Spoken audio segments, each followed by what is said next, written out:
Et bonjour à tous, alors aujourd'hui on va faire un tour du potager, faire une présentation du potager, voir un peu sa taille, le budget que j'ai mis pour installer tout le potager et voir un peu les cultures qui sont présentes sur le potager actuellement ainsi que dans la serre. Allez, c'est parti. Pour ce qui est de l'objectif de la chaîne, en fait j'ai vraiment envie de tester cette technique de non-travail du sol avec l'utilisation du compost comme on peut le voir chez Hugh Richard qui est un youtubeur anglais, ou alors chez Charles Doding qui fait également ça. Et je trouve ça, leur jardin vraiment trop beau, leur potager trop beau, et ça a l'air très productif. Et du coup j'ai vraiment envie de tester ça ici en France pour voir si c'est possible d'avoir les mêmes résultats ici. Alors pour l'instant j'ai commencé tout doucement avec du compost que j'ai trouvé sur place, que j'ai pas forcément acheté. Maintenant j'ai acheté du compost en déchetterie et on verra l'évolution, si ça fonctionne. Et c'est pour ça que j'ai envie de vous partager tout ce qui va suivre, toute l'évolution qui va suivre pour vous donner des astuces, pour également vous dire si cela fonctionne et qu'on suive ça ensemble en fait. Alors déjà nous allons commencer par la taille du potager. Donc ce potager il fait 10 mètres sur 7 mètres de large et du coup ça fait 70 mètres carrés. Mais après on a une petite serre qui se trouve là-bas, je vous la montrerai après, qui est dans un espace où il y a des fraisiers également. Donc on peut rajouter 5 mètres carrés à peu près. Et un espace où il y a du fumier, où j'ai mis des butternuts. Donc c'est un espace qui fait pareil 5 mètres carrés qui va pouvoir s'étendre tranquillement. Alors au total, j'ai découpé la parcelle en 6 planches de 1,20 m par 4 mètres. Et on a cette zone où en fait il va y avoir quelques courges. Donc là on a 4 courges et un peu de courgettes. Donc cette zone elle a été préparée pareil, j'ai mis beaucoup de foin en dessous, j'ai mis la bâche et j'ai attendu que ce soit la période pour replanter, pour repiquer les courges et les courgettes. Ensuite j'ai construit par la suite, j'ai ragrandi le potager. Si on le voit au fond, ce sont deux bac que j'ai construit en palette qui m'a coûté vraiment rien à part les vis et la structure pour faire monter les concombres. Alors du coup au niveau de la conception des planches, donc j'ai fait des planches qui font 1,20 m de large sur 4 mètres de long. Alors pourquoi j'ai fait ça? C'est parce que tout simplement au début le potager faisait 9 mètres sur 7 mètres, ce qui faisait que pour la diviser en deux planches dans la longueur, ça me laissait un petit peu de marge pour faire des passe-pieds. Donc j'ai fait 2 x 4, donc 8 mètres. Et donc là il me reste un petit peu de place pour faire un nouveau pack potager. Avant de mettre le compost de fumier de cheval, j'ai étalé des cartons sur les passe-pieds et qui ont été un petit peu sur la planche. Ce qui a permis vraiment une limite de désherbage qui est très efficace je trouve. Et alors au début, comme vous pouvez le voir là, actuellement c'est du foin qui sont sur les passe-pieds. Au début je voulais mettre du paillage en BRF qui pour moi à mon sens est plus efficace, qui est plus durable et qui est plus esthétique également. Mais c'est quelque chose que j'ai eu du mal à trouver et qui coûtait assez cher en composterie, puisque c'était 95 € pour des plaquettes pour 1 m3. Mais 1 m3 je fais pas forcément la totalité du potager. Du coup, je me suis tourné vers le foin qui coûte 25 € la balle. Là, c'est la deuxième balle que j'entame. Et donc, ça m'est revenu à 50 € en tout pour une limite de désherbage qui est très efficace, je trouve. Dans la conception des planches, j'ai voulu tester différentes méthodes, mais en majorité, je voulais ne pas travailler le sol. Donc en fait, j'ai travaillé le sol sur 2 planches uniquement, sachant qu'il y a une planche qui va être en non-travail du sol par la suite et une planche qui va rester en total travail du sol, qui est celle-ci. Celle-ci a été travaillée, alors que celle-ci, par exemple, a été travaillée et il y a eu du compost qui a été rajouté par-dessus. Et par la suite, je vais juste rajouter du compost et on verra la différence avec ceux qui n'ont pas été travaillés du tout et qui ont reçu du compost directement. En ce qui concerne l'apport que j'ai fait sur les planches, en fait c'est un fumier qui a été décomposé sur plusieurs années puisque mon frère a deux chevaux et du coup le fumier a été entassé sur un endroit et donc j'ai pris le fumier le plus composté possible. Sur cette planche par exemple j'ai rajouté des feuilles mortes par dessus, bon là elles se sont complètement quasiment décomposées, mais en dessous il y avait du fumier de cheval décomposé. Et sur toutes les autres planches, en fait, il y a du compost de fumier de cheval, plus ou moins décomposé en fonction de là où j'ai pris dans le tas. Mais dans tous les cas, le fumier était quand même en état de décomposition avancé. Alors du coup, si on parle un peu budget, ce potager m'aura quand même coûté 300 € puisque un peu plus de 300 € même, puisque j'ai eu l'achat de la serre qui était à peu près à 80 €, l'achat du filet à poules parce que les poules se baladent un peu où elles veulent sur le terrain et du coup il fallait délimiter pour pas qu'elles ne viennent dans le potager, qui a coûté 120 € à peu près. Et ensuite, il y a eu la structure à concombre qu'il a fallu construire, il y a eu les plants à acheter, les graines à acheter, donc ce qui nous ramène à peu près à 300 €, un peu plus de 300 € de budget pour la concrétisation de ce potager. Juste à côté du potager, j'ai confectionné un composteur qui va être en 3 bacs, donc actuellement il y a 2 bacs qui sont faits, celui-ci et celui-ci, il va y avoir un 3e bac là-bas, où en fait au fur et à mesure des mois je vais interchanger le compost pour qu'il puisse être à maturité ici et pouvoir le récolter et le mettre directement au potager. Donc comme vous pouvez le voir là actuellement dedans il y a du compost de déchetterie, c'est du compost vert que j'ai acheté 1 mètre cube, donc ça a été 75 € le mètre cube en déchetterie. Et en fait je le laisse encore se décomposer un petit peu pendant 2-3 mois et après je pourrai directement le réutiliser au potager. Donc ici on se trouve sur l'espace serre.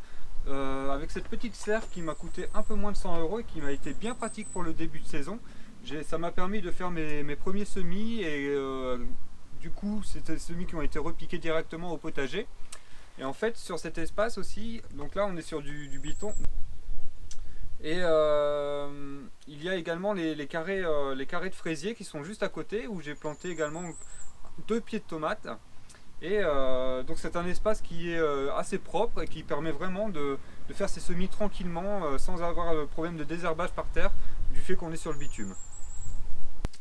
Et du coup sur ce coin à fraisier, je vais également faire des nouveaux bacs qui vont se trouver ici et ici, là, exactement là où je suis, pour mettre des nouveaux pieds de tomates.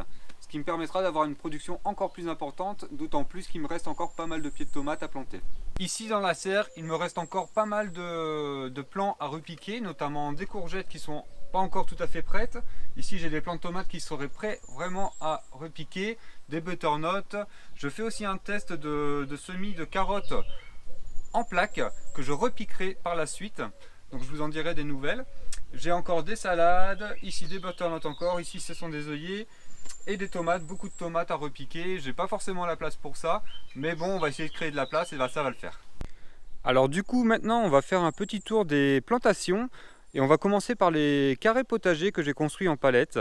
Donc là, on peut voir un peu, il y a des œillets d'Inde, des courgettes, donc rondes de Nice et des classiques, les longues. Ensuite ici on a un pied de tomate qui tire un peu la tronche parce que je ne l'ai pas tutoré et là il commence à tomber à cause de la pluie. Donc je vais le tutorer. On a du souci au milieu. On a un deuxième pied de tomate, des radis qui sont très en forme et qui franchement vont me faire une belle récolte je pense. Et des concombres qui vont monter sur la structure ici avec les ficelles.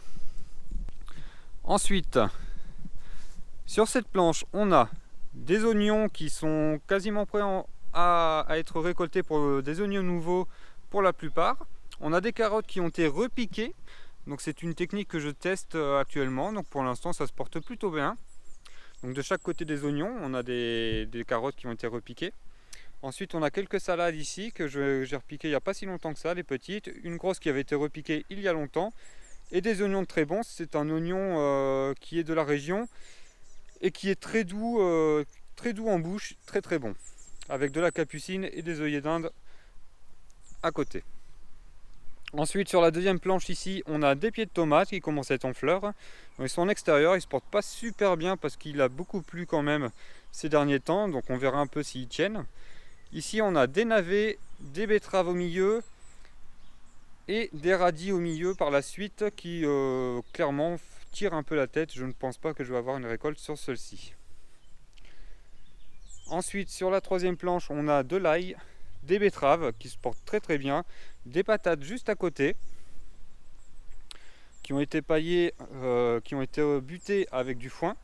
Ici on a des aubergines qui commencent à partir pas mal en fait au final. Je pensais qu'elles n'allaient pas tenir mais en fait ça a été. Ici on a des poivrons, pareil les poivrons, bon celui-là il tire un peu la tête mais bon on verra ce que ça donne.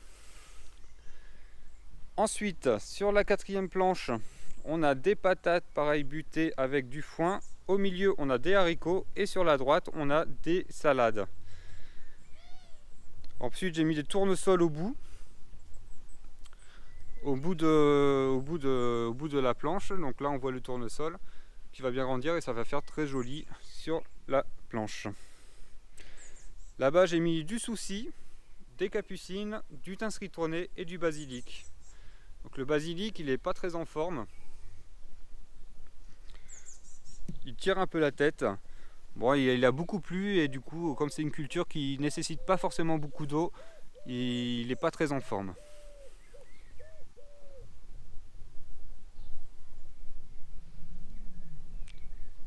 Sur la 5e planche, il y a toujours des laitues, des salades qui sont présents, des radis qu'on voit ici au milieu, des poireaux qui sont repiqués à la façon Charles Doding, donc plusieurs poireaux en même temps.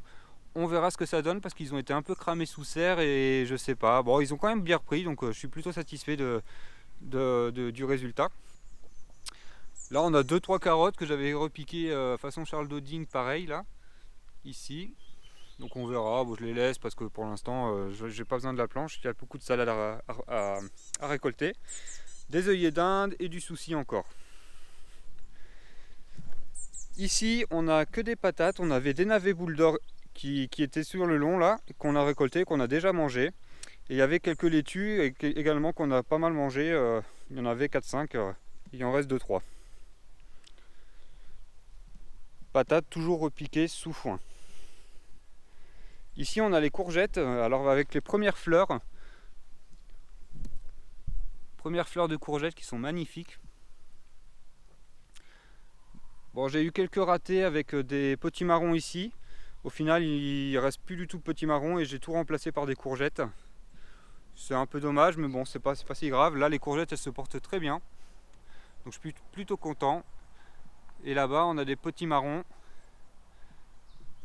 Potimarrons qui se portent pas mal non plus, surtout celui-là. Les autres ont les feuilles un peu jaunes. Mais bon, c'est pas si grave. Je pense qu'ils vont s'en remettre. Alors voilà, c'est la fin de la vidéo. Du coup, j'espère que vous avez apprécié cette vidéo. Moi, j'ai apprécié vraiment la faire. J'espère que vos potagers, ils avancent bien en ce mois de juin, en début de mois de juin, que tout se passe bien pour vos potagers. Je vous invite à aimer la vidéo, la partager, à commenter si vous avez envie de mettre un commentaire. J'y répondrai avec plaisir. Et je vous dis à la semaine prochaine. Ciao, ciao!